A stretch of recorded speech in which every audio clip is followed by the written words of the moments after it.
Bismillahirrahmanirrahim. Waltakum minkum ummatun yad'una ilal khairi wa ya'muruna bil ma'rufi wa yanhauna 'anil munkar. Assalamualaikum warahmatullahi wabarakatuh. Alhamdulillah wassalatu wassalamu ala rasulillah ma ba'd. Allah berfirman, wajahidu bi amwalikum wa anfusikum. Berjuanglah kalian, berjihadlah kalian melalui hartamu dan dirimu. Hampir semua ayat-ayat berjuangan dan pengorbanan itu dimulai dengan bi amwalikum, harta kalian, harta kalian. Saya mengajak secara praktis dan kami sudah buktikan. Rp1.000 itu bisa luar biasa dahsyat. Bisa beli mobil, bisa buat kuburan, ya, bisa membangun masjid. Uang 1.000. Mari kita satukan uang 1.000 kita. Nanti kami jemput di rekening ini, insya Allah bisa kita buat. Di rekening ini, insya Allah kita buat sebuah kekuatan umat dengan Rp1.000. Rp1.000 dahsyat. Saya mengajak, mari kita buktikan. Assalamualaikum warahmatullahi wabarakatuh. Ya Pak ya? Jadi saya tanya bapak-bapak ibu saudara sekalian, kalau ada orang bersimpak, boleh alhamdulillah? Boleh tidak? Boleh, karena Nabi tidak larang itu. Karena dia berzikir. Tapi mengatakan ya rahamukallah, kalau ada alhamdulillah, boleh atau tidak? Dilarang oleh Nabi. Karena kita sudah bicara. Sama Pak, ada orang misalnya bapak sholat, mak assalamualaikum, pergi mak dulu, boleh, boleh kita assalamualaikum pak, pergi mak dulu, boleh, tapi jangan dijawab waalaikumsalam, batal. Kalau bilang pergi mak dulu pak, iya waalaikumsalam, ulangi sholat tak, ulangi sholat, ulangi sholat. Tapi kalau dia mengangkat tangannya begini, pergi mak dulu mak, pergi mak dulu pak, dia angkat tangan begini, ini sunnah, angkat tangan. Yang penting jangan begini, begini saja, jangan dada-dada, cukup ke tangan. Dan ini boleh bicara tentang manusia. Sama misalnya ada orang misalnya beri salam di luar itu, assalamualaikum, sementara sholat, waalaikum, lalu kita jawab waalaikumsalam, batal, karena kita sedang bicara, Jadi pembicaraan yang sengaja tahu hukum batal. Pembicaraan sengaja seperti Muawiyah, ya, tapi dia tidak tahu hukum, maka uzur namanya. Uzur namanya, dia pakai uzur. Dan coba lihat bagaimana itu Nabi ketika menghadapi sahabat. Ya, kata Muawiyah, ma ahsana mualliman alaina, ya, tidak ada guru yang kami pernah dapatkan di dunia ini melebihi guru yang bernama Rasulullah SAW. Dia tidak membentak saya, dia tidak marahi saya pada saya salah. Itulah guru terbaik Rasulullah SAW. Ya, kalau guru di sekolah Pak, sana dikasih berdiri, kalau perlu setengah jam angkat kaki. Ya, perlu ditarik lagi telinga anak. Ya, akhirnya anak malas sholat. Sama ketika Nabi SAW, ada orang kencing di masjid. Ketika dia kencing di masjid, sahabat itu, marah sekali. Marah itu sekali, mau sekali nak pukul itu.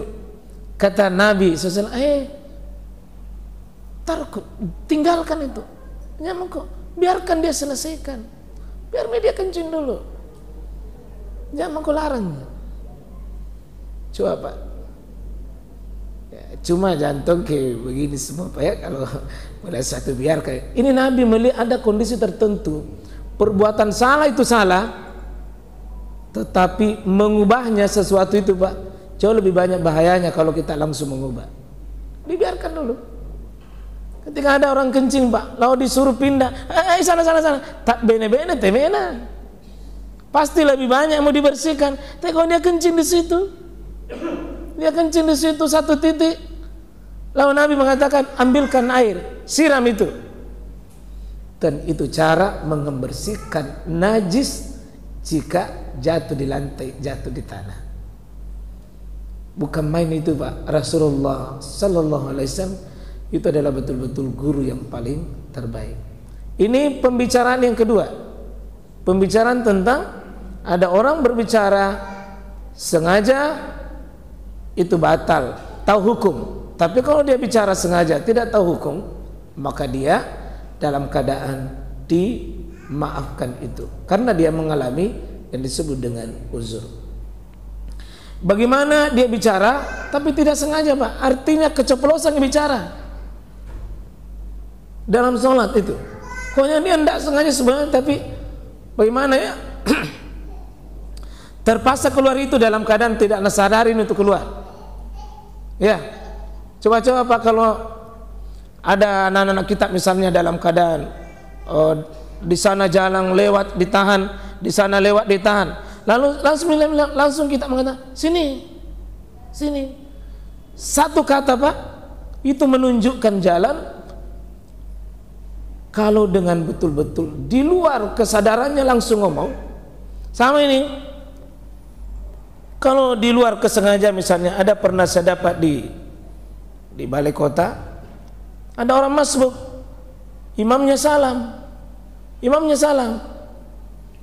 padahal dia masbuk, imamnya assalamualaikum warahmatullah, dia juga bilang assalamualaikum warahmatullah, assalamualaikum.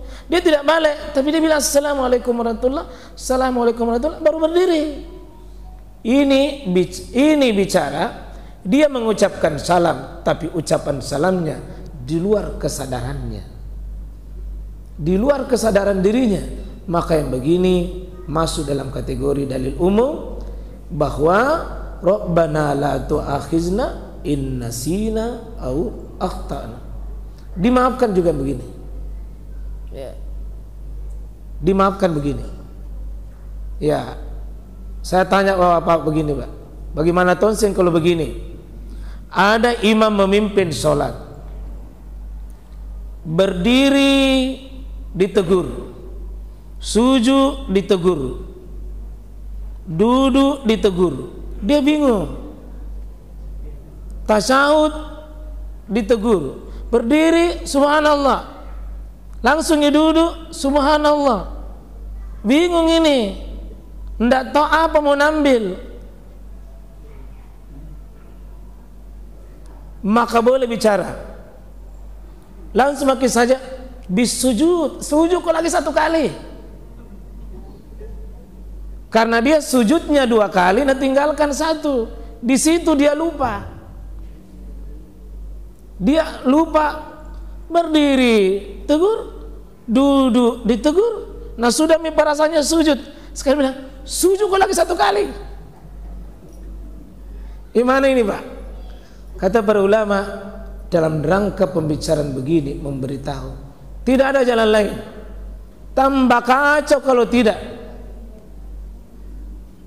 Maka ada ulama yang membolehkan, tapi paling bagus lagi kalau dia mengerti dan yang di belakang juga mengerti, bacakan ayat yang menyangkut tentang sujud, itu udah zikir dan dia baca isyarat, itu jauh lebih baik. Tapi kalau tidak Pak, sama dihukumi.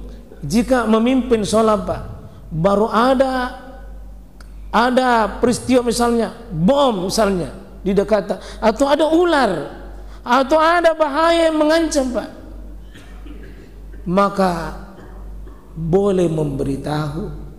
Sebagian memang ulama khilaf di sini mengatakan apakah ini sah, sebagian mengatakan, lebih banyak ulama yang mengatakan bahwa ini dalam keadaan darurat, maka diizinkan berbicara di posisi seperti ini. Karena Ada biasa spontanitas, spontan itu keluar Pak, dan tidak ada kesengajaan, tapi bermaksud sesuatu besar. Ya, cuma-cuma bermaksud besar. Ya, karena itu insya Allah pembicaraan seperti ini tentu adalah pembicaraan yang di luar kemampuan manusia dan itu memberikan maslahat, maka itu sebagian ulama mengatakan tidak batal. Nah, ada pembicaraan yang serupa dengan pembicaraan Pak, tapi bukan pembicaraan. Dia bukan kata-kata tapi dihukumi berbicara. Batuk-batuk. Biasa imam lama tidak mau ruku-ruku. Ada bapak sebelah sana, ada tuh bapak di sana, ada juga dia.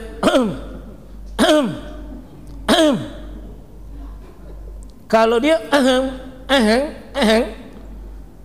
jika ehennya itu dehen adalah gatal tenggorokan, maka itu dimaafkan. Batuk juga begitu. Tapi jika bermasuk bilang ruku, maka itu batal salatnya. Karena bilang, kenapa? Karena tidak mau ruku di depan dari tadi. Maka ini termasuk bicara. Kenapa? Pembicaraan yang bisa dimaknai bahwa itu teguran. Itu namanya Pak bahasa juga. Tapi bahasanya adalah bahasa yang pakai. Nah, termasuk misalnya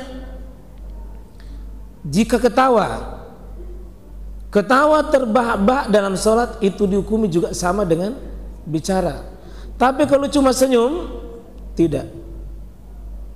Senyum, tidak. Tapi kalau terbahak-bahak dalam ketawanya, maka itu dihukumi juga batal. Dan dihukumi oleh para ulama adalah sama dengan berbicara. Ya, sebagian malah menangis. Jika menangisnya karena rindu sama Allah, zikir, rindu karena takut kepada Allah, rindu karena mengingat perjalanan akhirat, maka tidak batal. Tapi kalau nangis hanya karena cengeng tentang urusan dunia, maka dianggap oleh sebagian ulama itu menangis adalah bisa bahasa membatalkan. Jadi perbaiki mami, kita menangis karena apa? Menangis kalau dicubit pada waktu sholat. Nah, itu juga ada hukum. Bagaimana hukum mencubit dalam sholat? Misalnya ribut ke anak-anak baru langsung nak cubit. Itu langsung dalam gerakan nanti. Masuk dalam posisi bergerak. Bagaimana hukum mencubit anak-anak? Misalnya main-main, ada main-main baru pergi nainjak kakinya, berteriak itu anak-anak. Bagaimana hukum kasih menangis anak?